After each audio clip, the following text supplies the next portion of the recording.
Las mortólogas hablamos para personas adultas sobre duelos, pérdidas y muerte.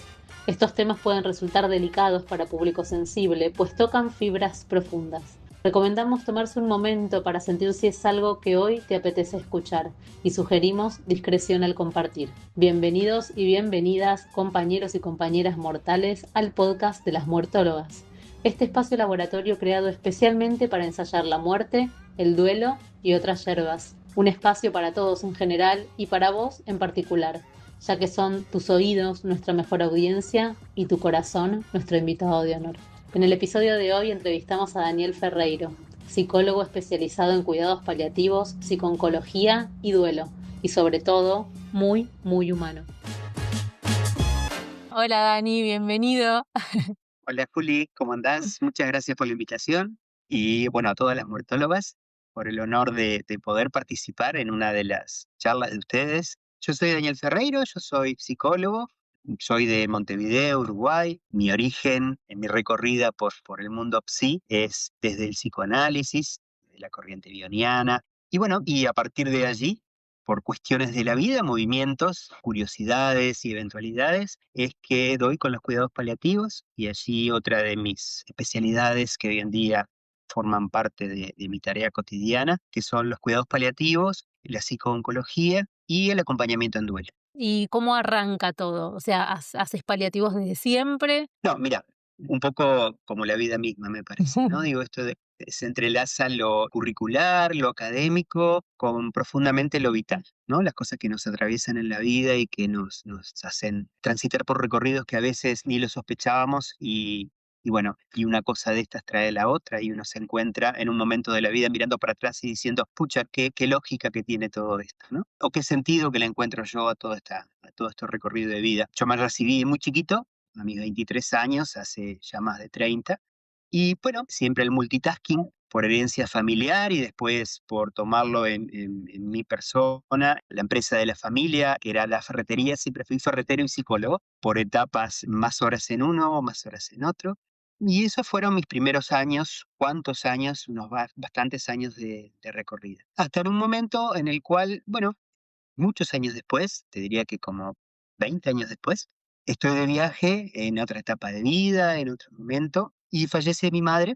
Yo estaba lejos, es una muerte, si bien una señora grande, 79 años, estaba próxima a cumplir sus 80, pero bueno, fallece de forma inesperada, un paro cardíaco, con lo cual no lo podíamos prever. Yo estaba a muchas horas de avión de distancia de acá de casa. Mi vacación la corté, mi viaje, llegué antes, me vine una semana antes de lo que sería la finalización de ese viaje programado. Quise despedirme, quise estar en el velorio de mi mamá. Mis hermanas, con tino súper acertado y cariñoso, me dicen telefónicamente, mira Dani, está todo bien, pero papá, ha sido un golpe muy grande, no podemos estirar tantas horas, casi 2 días, un velorio, así que bueno, tenemos que optar y me parece que es por el bienestar de papá, lo cual me pareció correcto y bueno, yo ya venía a sabiendas de que no me iba a poder despedir de sus restos físicos, porque mamá ya no Claro. estaba. Después, bueno, mi madre había determinado cremación para hacer con sus restos, entonces lo que hicieron fue esperar a que yo pudiera despedirme previo a la cremación. Así que bueno, ese hito en mi vida, una de mis muertes significativas en mi historia, inesperadas, yo siento y me gusta pensar aparte, unos 8 años de esto ya, que hay un antes y un después. Llego acá, fue prepandemia, unos años antes. Después de ahí me convocan en uno de los prestadores de salud de mi país para formar parte de una unidad que se estaba armando de cuidados paliativos. Yo estaba recién iniciando un duelo, recién llegado de una vacación que no la tenía prevista para volver antes, que me llamaran de un trabajo en una etapa en donde, bueno, había decidido también por circunstancias de la vida, en ese momento de vida, 40 y pocos, decir, ok, ahora me dedico, ya es tiempo en el cual quiero sacarme la curiosidad de dedicarme 100% a mi profesión a ver qué pasa. Y doy con los cuidados paliativos. No tenía ni idea de lo que se trataba, tanto así que fui para el diccionario, que era cuidados paliativos. Y bueno, después comencé a formarme y demás. Y esto han pasado unos 8 años, 9 años, en donde siento que es un antes y un después en mi vida, el abrirme paso al mundo de los cuidados paliativos, después de la psiconcología, del acompañamiento en duelo. Creo que tiene mucho sentido en mi historia personal con una suerte de sentido que le puede dar al fallecimiento inesperado de mi vieja, ¿no? Claro. O sea, hiciste tu duelo acompañando a otros. No deja de sorprenderme lo emblemático, ¿no? De este cambio en algún punto radical, porque si bien vos venías ejerciendo la psicología, era desde un segundo plano, ¿no? En tu profesión, Ujú. y pasás de ferretero psicólogo a psicólogo full time, con todo lo que debe haber implicado, ¿no? Desde lo difícil y también desde lo satisfactorio, dejar un negocio familiar con todos los mandatos. Seguramente era el Sí. momento justo, no sé cuán difícil habrá sido. Fue complejo, implicó lo recuerdo ahora como un miedo grande. Y esto es algo que me parece que también como para poder ir hablándolo acerca de los duelos, como yo siempre digo, invitar a pensar. Y si te resuena o si les resuena a quienes lo estén escuchando, por favor, siéntanse en la libertad de tomarlo. Y si les parece que no hace sentido, bueno, lo dejen pasar. Creo que hay un juego muy dinámico en la vida entre el miedo y como opuesto al miedo, la curiosidad. El miedo es una emoción autoprotectora, es una emoción que nos cuida. Si no tenemos miedo, y bueno, capaz que no llegamos a la edad adulta, entonces tenemos que aprender que hay cosas que hay que tener cuidado.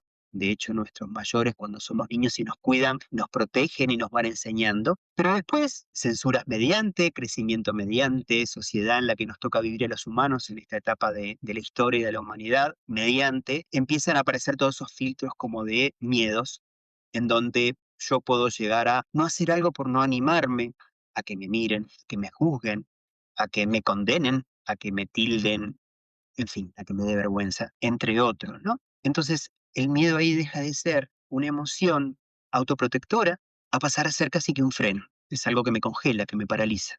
Y por acá esto, a ver si les hace sentido, si pensás en algo que congela, en algo que paraliza, uno piensa en muerte, en algo que se termina, por lo menos en lo físico. Sí, la verdad que sí.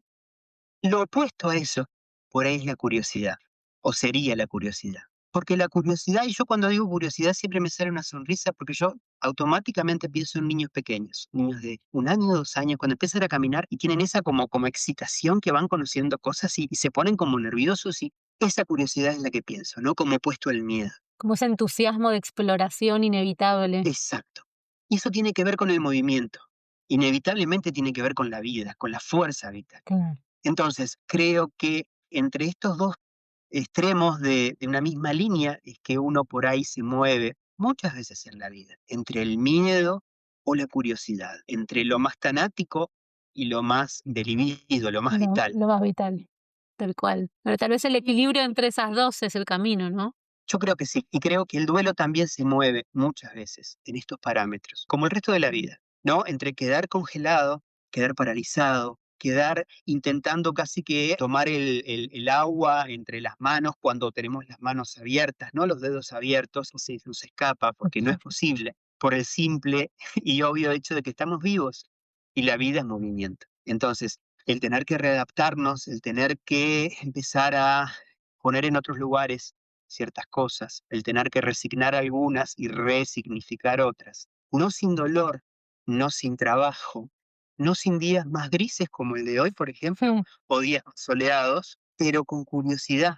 Creo que es lo que nos permite hacer ese recorrido de lo que se trata el duelo, ¿no? ¿Cómo describirías los cuidados paliativos? ¿Cómo son los cuidados paliativos desde la psicología? Cuidados paliativos es una unidad de salud que es relativamente nueva, 70, 80 años, en mediados del siglo pasado para acá, y que ha evolucionado, ha ido transformándose, en donde, bueno, en una primera instancia era cuando no había, y estas frases muy cliché que uno siempre escucha y son como muy fuertes, no hay más nada para hacer. Derivamos a paliativos y la persona fallecía el otro día, a ser una unidad que se trata del cuidado de la persona, del cuidado integral de la persona, del cuidado humanista de la persona, en donde lejos de no hay nada para hacer, lo que se trata es de otra cosa. Es un abordaje humanista donde la persona no es o no se reduce a la enfermedad que está transitando en ese momento de su vida. Fulano de tal es fulano de tal, no es el cáncer tal o el cáncer cual, por ejemplo, sino que es una persona con una historia, es una persona en un momento vital donde le pasa esto que le está pasando y tampoco es una persona en una isla, es una persona que tiene una red amorosa que la sostiene y que sostiene, en donde cuando algo de todo ese equilibrio se mueve todo, tambalea todo muchas veces. Mm. Entonces, ahí es que aparece cuidados paliativos, en donde lo que busca es el confort, es el bienestar, es la calidad de vida de esa persona. independientemente del momento vital o de progresión de enfermedad en el cual esté, pero sí con la misión del cuidado. Y el cuidado no solo físico, como si fuera poco, pero bueno, físico en tanto el mejor óptimo manejo del dolor, pero también psíquico, que no haya sufrimiento emocional, espiritual también, toda la persona y su entorno también. ¿No? Digo, a veces en cuidados paliativos, desde mi área, muchas veces trabajo no con la persona que está transitando la enfermedad, sino con el esposo, la esposa, el hijo, la madre, porque la persona en cuestión te dice, mira, yo más o menos no estoy feliz con lo que me está pasando, pero más o menos lo tengo claro, estoy en paz, en fin, pero mi esposa está horriblemente, está devastada con todo. Y bueno, ahí está el cuidador principal, ¿no? Esa persona que está más próxima a quien está transitando la enfermedad, que si sufre, está pasándola mal, francamente, tampoco puede acompañar de la forma más integral. Bueno, también se trata de eso, de un abordaje al entorno familiar. ¿Y para qué? Y bueno, para que pueda pasar lo mejor, de la mejor forma, lo que le toca pasar. ¿Por qué lo digo así como tan genérico? Porque no tiene que ver solamente con el final de la vida. Seguro que sí, que muchas veces, la mayoría de las veces vendemos o acompañamos personas en fin de vida, pero puede ser muchísimo tiempo antes, de hecho personas que pueden estar de alta y bueno, en algún momento volver a cuidados paliativos. Por eso también que es una unidad que es multidisciplinar, no se aborda desde una persona sola, ¿no? En el acto de que es una unidad de abordaje humanista, pretende ser lo más humanista, lo más cosmopolita, de cosmovisión posible, es la multidisciplina lo que guía un poco el abordaje de paliativos. ¿Y quiénes forman parte de tu equipo, por ejemplo? Médicos, desde ya, de distintas disciplinas de origen, pueden ser médicos de medicina general, médicos de familia, muchas veces hay médicos de oncología, porque es una patología que predomina mucho, muchas veces hay especialistas en dolor, porque también es algo que, con lo cual, bueno, el médico tiene que estar bien preparado, bien adiestrado y conocer mucho del tema. Es una de las Enfermería. particularidades de paliativos, ¿no? Como el tratamiento del dolor. Exacto. El Bien. tratamiento del dolor, como te decía, distintas áreas, ¿no? Y en la parte médica, sin lugar a dudas. Manejo de analgesias, bueno, todo lo que son opioides. Enfermería, ni que hablar, cuando hay veces que hay que hacer cuidados, curaciones, cambios de bombas elastoméricas para el manejo de la medicación, en fin, equipo de psicología también, por el abordaje, como te decía, ¿no? Emocional de la persona y su entorno. Y muchas veces fisiatría, nutrición, hay veces que hay unidades en donde puede integrarse alguien de fe, o sea, un cura, un padre, un rabino, ¿sí? ¿Es a pedido del paciente en general? En el caso en el donde cual yo desempeño mi tarea hoy por hoy, sí. Primero, porque no lo hay. Segundo, nuestro país es un país laico, entonces no tiene una religión oficial, entonces creo que por ese lado está en nosotros como equipo también a veces preguntar si la persona Claro. o la familia en cuestión tiene alguna creencia religiosa y si es así, si quiere, poder consultar o a veces acompañarse, en fin. Muy bien, ¿y esto se lleva a cabo vos trabajas en un hospital público o privado? Yo trabajo en un hospital privado. En nuestro país está el Sistema Nacional Integrado de Salud, que se llama, que lo componen instituciones públicas y privadas de salud, y que cualquiera de los usuarios, o sea, todos los ciudadanos de este país, a partir de trabajar, bueno, hay un porcentaje que se retiene de tu sueldo que va a los fondos de salud para ti y para familia cercana, o hijos a cargo, o esposo o esposa, y a partir de lo cual vos podés elegir entre todos los prestadores de nuestro país. Tanto lo público como lo privado es bastante similar de alguna forma, ¿no? No entiendo. Bien, ¿y todos los que acceden a este servicio de cuidados paliativos tienen un diagnóstico de fin de vida? Para ser derivado a un equipo de cuidados paliativos, tenés que tener una enfermedad o estar a la espera o, bueno, próximo a un diagnóstico de una enfermedad crónica, progresiva, que puede ser progresiva, no necesariamente en el corto plazo, pero bueno, potencialmente compleja y potencialmente mortal. Por eso te decía, ese es un poco, creo que el gran recorrido de cuidados paliativos a nivel de la historia es que hoy por hoy el paciente puede ser derivado mucho antes. Claro, por eso yo quiero como desasnar el mito, ¿no? Porque está muy ligado al fin de vida y la verdad es que paliativos es mucho más amplio. Es mucho más amplio. Es más, se entiende hoy que también es como más, la palabra que me viene es más saludable, ¿no? Digo, poder pensar frente a una enfermedad crónica, diagnosticada, compleja, en fin, que hoy por hoy no esté causando mayormente en la persona alguna incapacidad o dificultad, en fin, pero que está, poder ya empezar a proponer la posibilidad de un acercamiento a un equipo de cuidados paliativos, porque también cuidados paliativos, de alguna forma, si bien no es una tarea per se, pero también hace mucho de bisagra en esto de cuando viene toda esa batahola de tengo que ir hoy al médico, mañana no sé dónde, pasado el análisis está pasado, me paso en el médico, ¿no? Y me falta un análisis, o me falta un pre o un post y no sé qué. A veces paliativos ordena todo esto, ¿no? Los equipos de paliativos pueden ordenar un poco todo esto, ¿no? Qué bien, eso es de gran ayuda, orden en un momento de caos. Y me Ujú. preguntaba si es solamente los reciben en el marco de la internación o los pacientes tienen forma de recibir los cuidados paliativos sin estar internados. Ahí varía con cada país de acuerdo al tamaño, de acuerdo a la disposición, de acuerdo a un montón de cosas. En nuestro país en particular, en Argentina también es muy parecido, existe en internación, existe los cuidados paliativos domiciliarios, o sea, hay equipos, en donde en general más o menos los equipos tienen pacientes de baja, mediana y alta complejidad. A punto de partida de eso es las visitas, el control y el seguimiento, que puede ser un paciente de baja complejidad por años y después en algún momento puede pasar a mediana o alta complejidad, en donde, bueno, por ahí es una visita cada tanto, una llamada telefónica a ver que esté todo bien, en fin, y no mucho más. Y también en policlínica, o sea, cuando la persona es autoválida, que, bueno, los días de policlínica son tal, y bueno, ese paciente se ve una vez por mes en policlínica de paliativos. Ah, perfecto, o sea que puede ser como una especie de hospital de día de paliativos. Exacto, exacto. Y ahora me gustaría meternos más en el duelo, que ya estuvimos hablando un Bien. poquito. Entiendo que vos haces duelo principalmente en tu clínica privada. Bueno, en paliativos Ujú. igual debes trabajar mucho, ¿no? Porque al final, no sé, entre un diagnóstico, ya sea de fin de vida o de una enfermedad inhabilitante en cualquier punto, uno empieza a transitar un duelo igual. Exacto, un poco, bueno, ¿qué es duelo, no? ¿O de qué se trata? Y bueno, primero que nada, se trata de una experiencia humana que abarca todo nuestro ser. Nos atraviesa en lo emocional, en lo cognitivo, en lo físico, en los vínculos. Nos atraviesa profundamente, ¿no? Es un proceso natural. Esto es bien importante. No es una enfermedad, es un proceso natural. Es un recorrido. Es algo que se inicia luego de una pérdida significativa. Y de alguna forma el duelo también lo que permitiría sería como reorganizar el mundo interno. Y la finalidad de esto es que sea adaptativo, uno se adapta a esa nueva realidad. Pero duelo, y lo han dicho ustedes en montones de entregas, no implica solamente la muerte de un ser querido. Un duelo inicia, da el sentido de ese recorrido a partir de una pérdida significativa. Por eso un divorcio puede ser un duelo, por eso una mudanza puede ser un duelo, por eso perder el trabajo puede ser un duelo. Y por Exacto. eso cuando voy al médico y me dice hacerme un análisis, un chequeo de rutina, y al otro día me llaman y me dice tiene que venir por acá y me dice, bueno, tenemos que hacer otros análisis porque apareció algo, una manchita, tenemos que ver de qué se trata y eso puede llegar a convertirse en un diagnóstico de una enfermedad. También ahí hay algo que se pierde. Por ahí en el momento del impacto, en el momento en el cual yo recibo esa noticia, capaz que ni sé lo que perdí. No lo tengo claro porque estoy tomado por la emocionalidad del impacto. Pero sí hay algo que perdí. Mi percepción de mi estado de salud,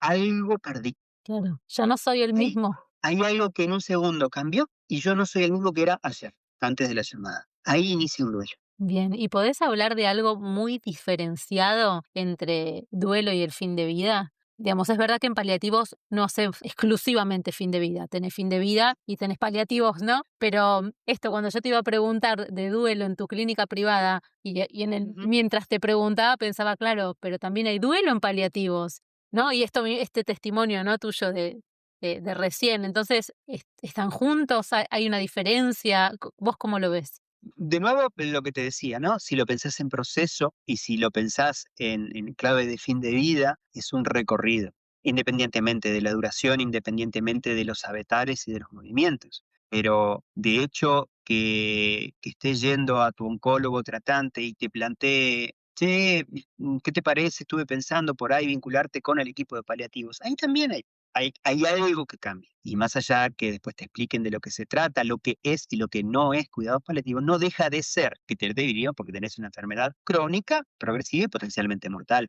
Entonces, hay un movimiento allí. A mí me gusta pensar que cuando, y de nuevo, si les hace sentido, lo puedan tomar. Yo creo que tengo la suerte de nunca haber estado en un terremoto. En mi país no hay, y cuando he viajado o he vivido algún periodo en ciudades con gran movimientos sísmicos, con mucho Movimientos sísmicos por suerte no me ha tocado, pero sí sé de gente conocida que lo ha atravesado. Primero viene un terremoto que más o menos de la escala que se trate, sacude todo. Sacude todo que si es un terremoto importante, las bases, todos los cimientos, los edificios, todo puede caer. Pero algo que pasa después, casi siempre en los terremotos, y si alguien tuvo alguno, por favor, que después corrija mi desconocimiento del tema, son las réplicas. Y hay veces que la réplica es más intensa que el terremoto. ¿Por qué vengo con este ejemplo? Porque si pensamos en un duelo, en la pérdida que inicia el recorrido de un duelo, como un terremoto, hay algo que de la noche a la mañana yo estoy con mi actividad, con mi vida, con mi saber sobre lo que hago y demás, y aparece esto de la noche a la mañana, es el terremoto, se cae toda la estantería, no queda nada en pie. Yo quedo que no sé qué pasó, no tengo claro qué pasó, quedé como boleado. Y por ahí me empiezo a recomponer de a poquito, digo, la miércoles, ¿qué fue? Y empiezo a, si cayó la estantería, y empiezo a ver bueno, veo los libros, si se rompió algún adorno, no sé qué. Casi de inmediato viene la primera réplica, que es, a nivel más o menos consciente, recordar, porque no es algo que no sepamos, pero recordar que no controlamos casi nada en la vida. Mm. Y eso genera a veces, es mucho más como incertidumbre, como vivencia de incertidumbre, generadora de ansiedad a veces, es mucho más impactante que el terremoto mismo. Es decir, pero ¿cómo? Pero si yo tengo agenda y me muevo y mañana y pasado y ayer y el mes que viene y me iba de viaje y aparte tengo todo esto que hacer. Y la vida de repente te dice, mira, ¿y qué haces con esto? Pimba, y te lo tira adelante. Entonces, recomponer todo eso, bueno, es todo un trabajo que hacemos. Me sumergí de repente. Sí. Sí, qué intenso.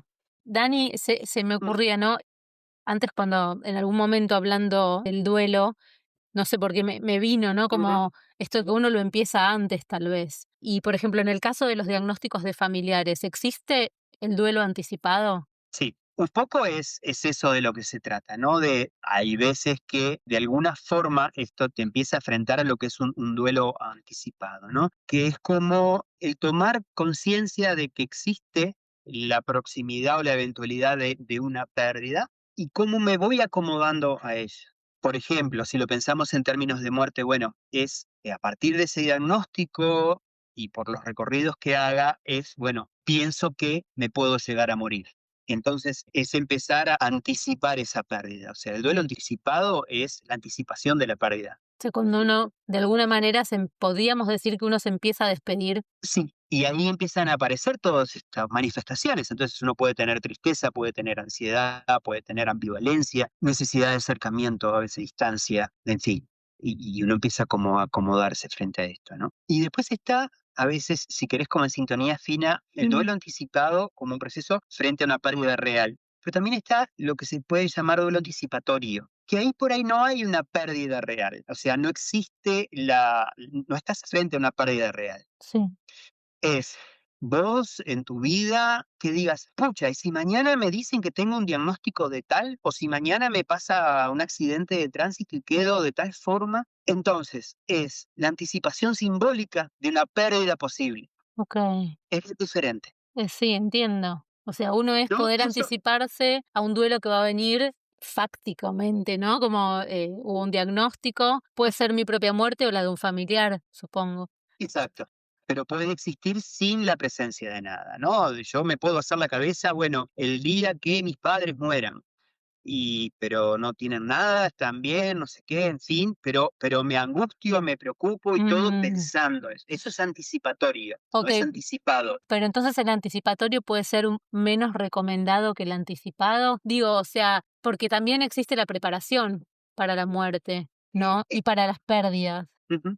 En sí, son procesos de cada persona, ¿no? De acuerdo a su historia de vida, de acuerdo al momento vital en el cual están, de acuerdo a modalidades, estructuras de personalidad, en fin. Entonces, no es algo que yo pueda elegir.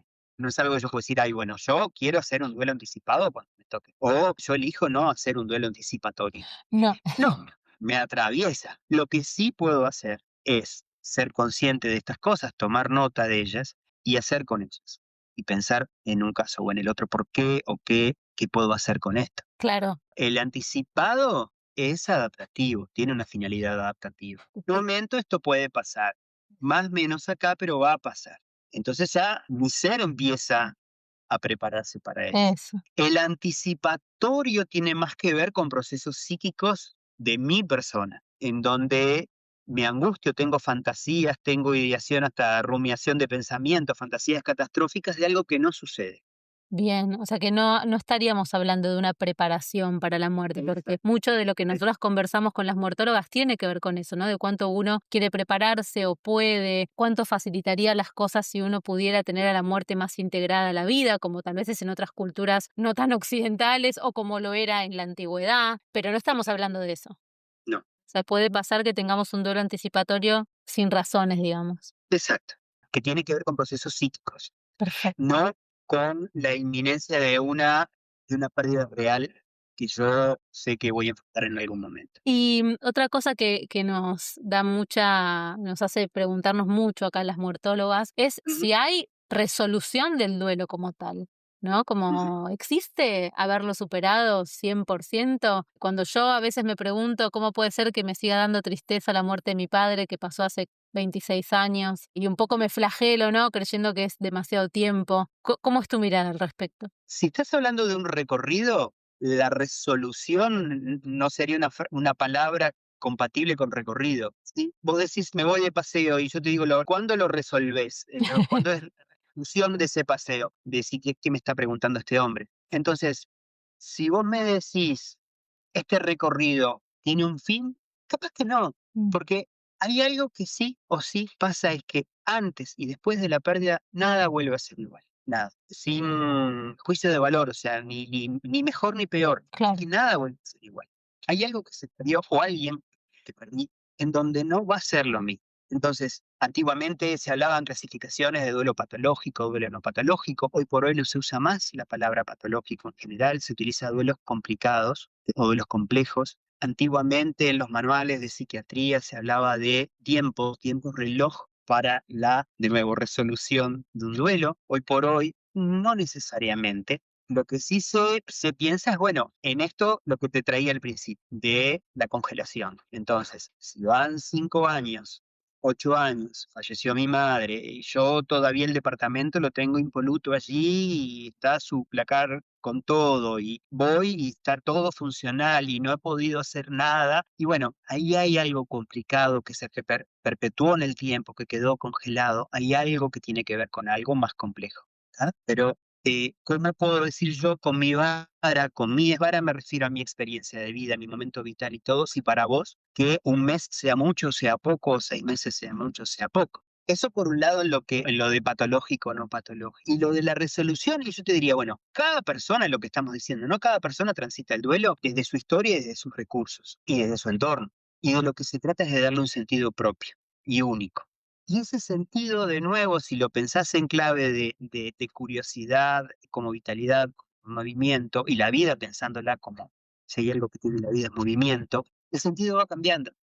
Entonces, seguro, no sé cuánto hace que haya fallecido, por ejemplo, tu papá, seguro el significado que das a este recorrido hoy no es el mismo que a la semana que pasó, y casi seguro que no sea el que le des dentro de 3 años. Van a ser otros sentidos que se van agregando. Y eso tiene que ver también, o a mí me gusta pensarlo, con que el ser que no está físicamente con nosotros, sí está en otro lugar. Hay capaz que más de una lectura psicoanalítica, uno cómo establece un vínculo con otro, ¿no? Básicamente a partir de dos cosas. Uno, de lo sensitivo sensorial.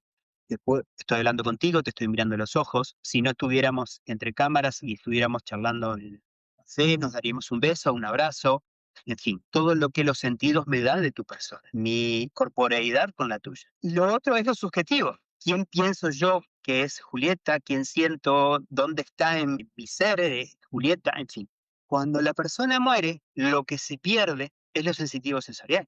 Yo nunca más voy a mirarte, nunca más voy a hablar contigo escuchando tu respuesta, nunca más te voy a poder abrazar. Y eso es devastador. Y el cuerpo no físico, el ser, lo que va haciendo es como todo un proceso de adaptación para todo ese quantum de energía puesto en esto sensorial, va 100% a lo otro, a quien era para mí.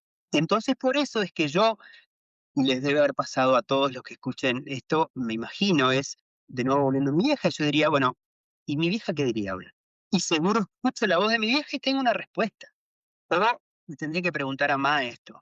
O, no sé, porque hay un diálogo interno. Está viva esa persona, o sea, no la persona, el vínculo con esa persona. Todavía está vivo. Y va a estar mientras yo tenga uso de mi capacidad, de memoria, de recuerdo. Entonces, por ahí, ¿y qué pasa con el recorrido? Y bueno, quizás empieza a priorizar, uno va empezando a tomar en todo ese movimiento enorme de energía que uno hace, va empezando a resaltar o remarcar los recuerdos más bellos, en donde uno puede empezar a agradecer el tiempo vivido, un montón de cosas, y donde por ahí uno empieza a olvidar lo más traumático de la pérdida. Lo que no quiere decir que 15 años después soy padre y digo, me encantaría que mamá te conociera y fuera su primera nieta, ponele, y se me caiga una lágrima. No tiene nada que ver con la patología. Bien. No sé si te. Me recontra respondiste y me encanta este tono, como, bueno, fue lo primero que dijiste, ¿no? Que es un proceso natural. Qué importante aclarar eso una y otra vez. Y qué nutricio todo esto, todo este encuentro, toda esta charla. Muchas gracias, Dani. No sé si te gustaría cerrar con algunas palabras o algún último mensaje o si querés sugerirnos a nosotras y a nuestra audiencia alguna lectura, una película. No sé, lo que vos quieras, te puedes sentir libre. Bueno, libros, bueno, de Elizabeth Kubler-Ross hay muchos y bien interesantes. De Alba Pallás, no me acuerdo bien, vos lo tenés presente casi seguro, Sí, El recorrido de las lágrimas. el mensaje, Lágrimas. el mensaje. Ese me parece un libro Es precioso, hermoso, incluso o sea, sobre todo para quien está transitando esto, exacto. ¿no? Sí. Y también para el quien quiere acompañar. Y para quien quiera acompañar, sin duda. Porque es esto también de recordar que es lo más universal que tenemos como humanos y lo más individual que tenemos como personas, ¿no? El recorrer un duelo. Me gustó eso, de lo más universal y lo más individual, ¿no? Porque nos pasa a todos y eventualmente nos va a pasar y aún así cada experiencia es única. Sí, y que puede ser también en tanto proceso, puede ser ocasión de creación y de transformación. Y no estoy romantizando nada, son procesos difíciles, pero realmente, si cada quien piensa en sus duelos, casi seguro note algo diferente antes y después. Que no quiere decir, y ahí está el error a veces, o los clichés, de decir, ay, bueno, tuve que perder a mi madre para qué dar con los paliativos. No, maldita la gracia, yo no hubiese querido perder a mi vieja. Pero pude hacer algo con esa pérdida no con la pérdida, porque la pérdida en sí no tiene sentido, pero pude hacer algo con ese recorrido que lo fui dotando de sentido, Claro, con el dolor. donde, bueno, me descubrí, por ejemplo, y pongo en primera persona, a mí mismo mi capacidad de querer acompañar, querer poder estar y cuidar de quien está próximo a partir o de su entorno. Y eso es lo que uno digo, bueno, gracias mami, de alguna forma, aún con tu partida me enseñaste esto. También muestra lo vivo del vínculo, no de lo físico, pero de lo vivo del vínculo. Muerta me sigue enseñando cosas y yo las sigo tomando como una bendición, como un agradecimiento, como una posibilidad de crecer en mi recorrido. Recuerden que pueden seguirnos a través de nuestra cuenta de Instagram, donde nos encuentran como @lasmuertólogas. También pueden escribirnos a nuestro correo electrónico lasmuertólogas@gmail.com, donde los estaremos leyendo y respondiendo con mucho gusto. Y pueden escuchar este episodio y los anteriores tanto en YouTube como en Spotify y nos encuentran como Las Muertólogas. Ahora sí, hasta el próximo episodio, si la muerte así lo quiere.